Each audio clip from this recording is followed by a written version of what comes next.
आप देख रहे हैं एके सोच न्यूज और वक्त हो चला है इस वक्त की बड़ी और अहम खबरों का।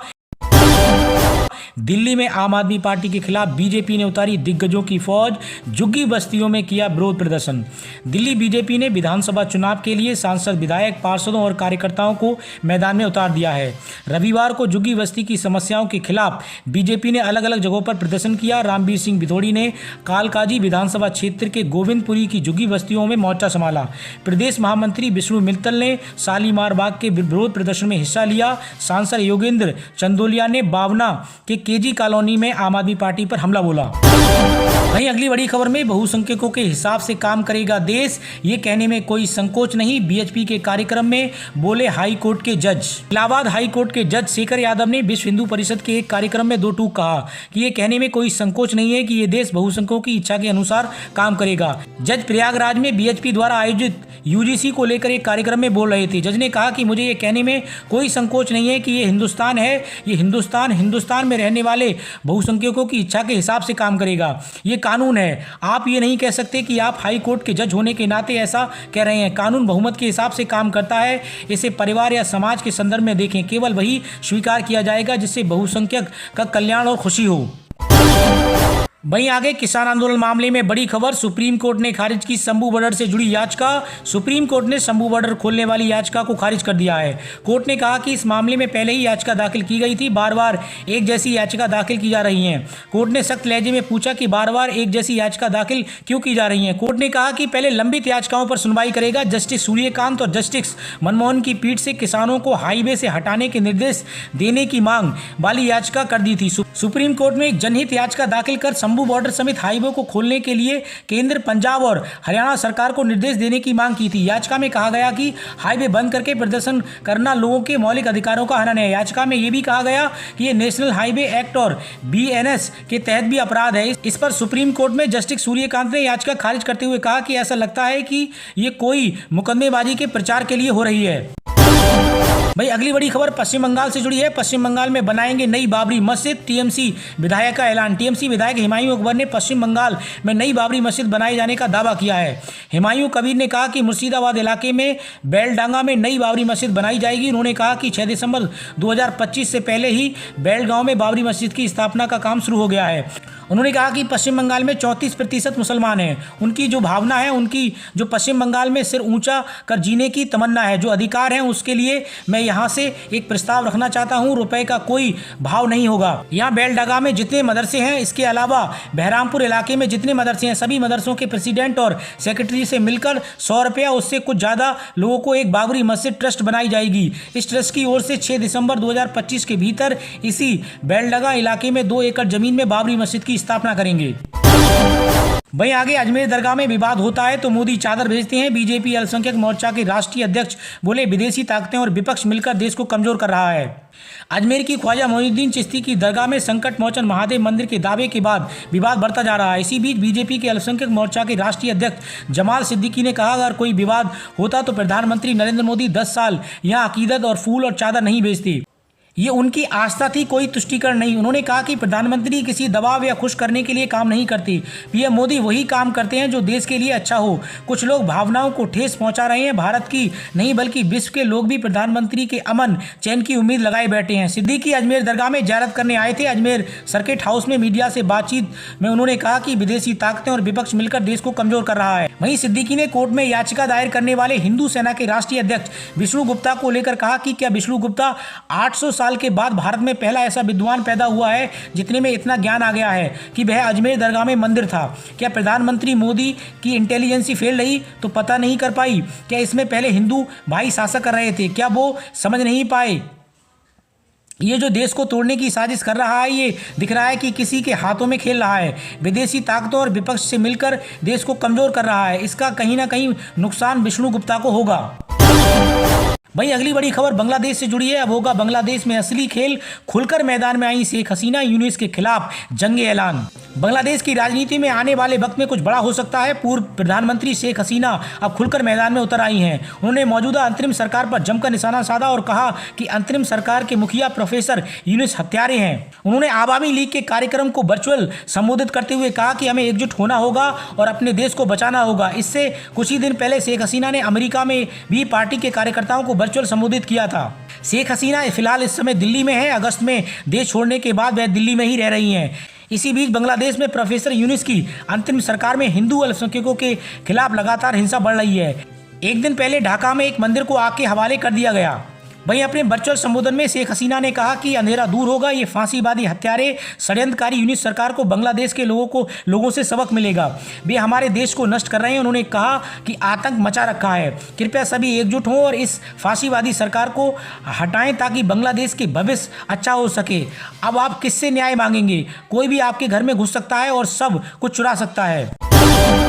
वहीं आगे राज्यसभा के सभापति जगदीप धनखड़ के खिलाफ अविश्वास प्रस्ताव लाएगी कांग्रेस पार्टी राज्यसभा के सभापति जगदीप धनखड़ के खिलाफ अविश्वास प्रस्ताव लाने की तैयारी में है। सूत्रों के मुताबिक इंडिया ब्लॉक के नेताओं ने राज्यसभा में सभापति के खिलाफ नो कॉन्फिडेंस मोशन लाने का निर्णय किया है। विपक्षी नेताओं का दावा है कि अब तक इस पर 50 से ज्यादा सांसदों ने हस्ताक्षर कर दिए हैं। इंडिया ब्लॉक की सभी पार्टियों ने इस अविश्वास प्रस्ताव पर सहमति जताई है और जल्द ही इसे राज्यसभा में प्रस्तुत किया जा सकता है। दरअसल संसद के शीतकालीन सत्र के दोनों सदनों की कार्रवाई सुचारू रूप से नहीं चल पा रही है। विपक्षी सांसद की ओर से बार बार सभापति पर पक्षपात करने का आरोप लगाया जा रहा है। विपक्ष ने उन पर सदन में पक्षपातपूर्ण तरीके से काम करने का आरोप लगाया है। विपक्षी पार्टियां संविधान के अनुच्छेद 67B के तहत अविश्वास प्रस्ताव पेश करेंगी। सूत्रों के मुताबिक टीएमसी पार्टी, आम आदमी पार्टी, समाजवादी पार्टी समेत इंडिया गठबंधन की सभी पार्टियों ने अविश्वास प्रस्ताव के समर्थन में अपने हस्ताक्षर कर दिए हैं। वहीं आगे इतिहास में दर्ज है अजमेर दरगाह की सारी सच्चाई, मंदिर के दावे के बीच समाजवादी पार्टी के सांसद रामजी लाल सुमन का बड़ा बयान। हालिया दिनों में अजमेर स्थित ख्वाजा मोइनुद्दीन चिश्ती की दरगाह के नीचे मंदिर के दावे के बाद विवाद शुरू हो गया है। अजमेर शरीफ की दरगाह में मंदिर होने के दावे पर समाजवादी पार्टी के राष्ट्रीय महासचिव और सांसद रामजी लाल सुमन ने तीखी प्रतिक्रिया दी है। हिंदू संगठनों के कथित मंदिर के दावे को लेकर समाजवादी पार्टी के सांसद रामजी लाल सुमन ने कहा है कि अजमेर की दरगाह 11वीं शताब्दी की है। उन्होंने कहा कि इतिहास में अजमेर दरगाह की सारी सच्चाई दर्ज है। यहाँ पर हिंदू राजा भी पूरी अकीदत के साथ आते थे। अल्पसंख्यक समुदाय पर लगाए जा रहे आरोपों पर समाजवादी पार्टी के सांसद रामजी लाल सुमन ने कहा कि मुसलमान अपने आप को मुगल नहीं बल्कि पैगंबर मोहम्मद का वंशज मानते हैं। मस्जिद के नीचे के दावे के बीच समाजवादी पार्टी के सांसद ने कहा कि 1991 के पार्लियामेंट एक्ट में भी यही कहा गया है कि मंदिर की जगह मंदिर, मस्जिद की जगह मस्जिद रहेगी।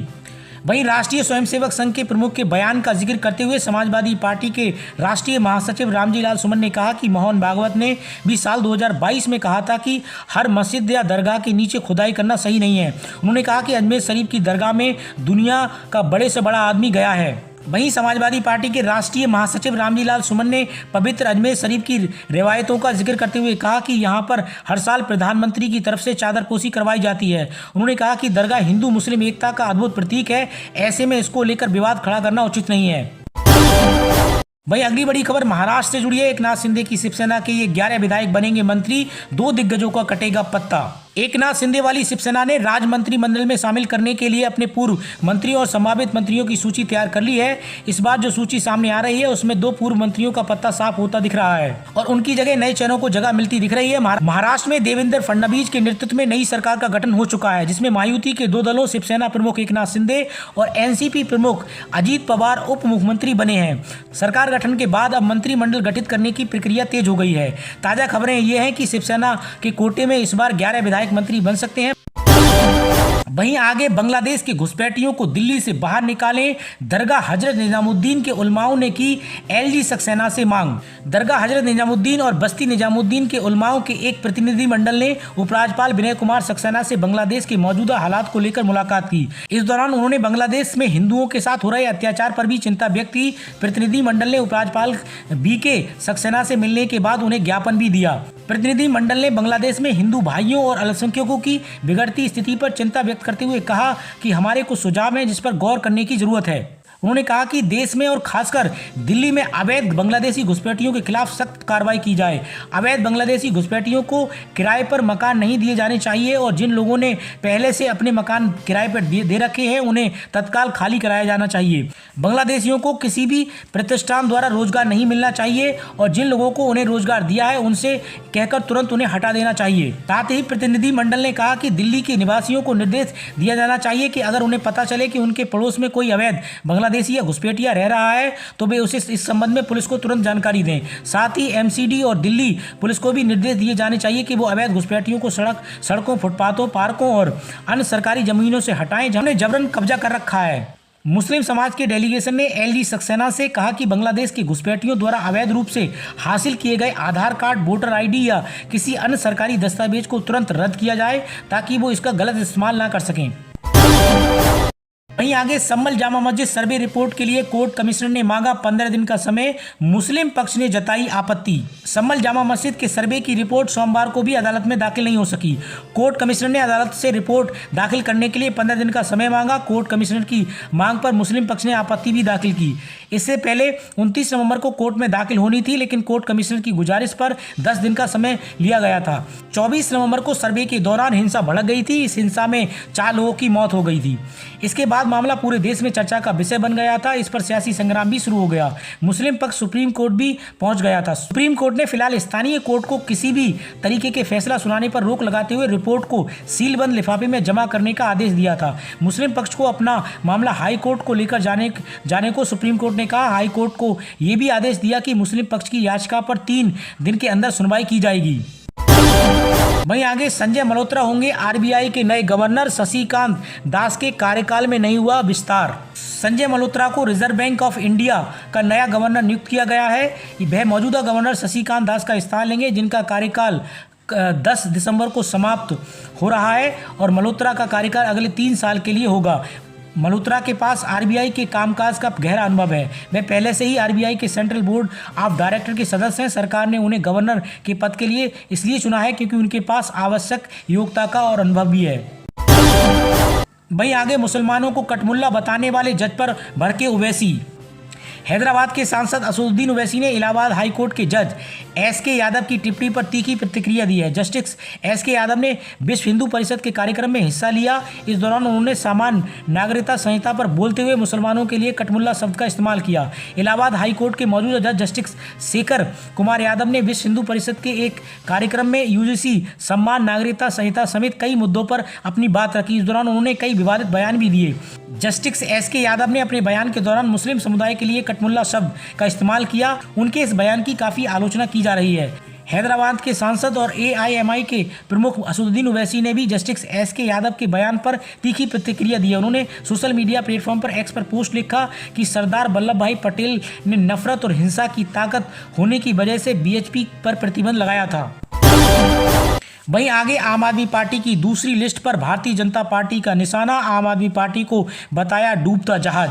बीजेपी ने दिल्ली विधानसभा चुनाव को लेकर आम आदमी पार्टी की दूसरी लिस्ट जारी होने के बाद अरविंद केजरीवाल पर निशाना साधा है। बीजेपी के प्रदेश अध्यक्ष वीरेंद्र सचदेवा ने कहा कि आम आदमी पार्टी ने जो लिस्ट जारी की है उससे ये बात तो साफ हो गई है कि अरविंद केजरीवाल की पार्टी अब डूबता हुआ जहाज है।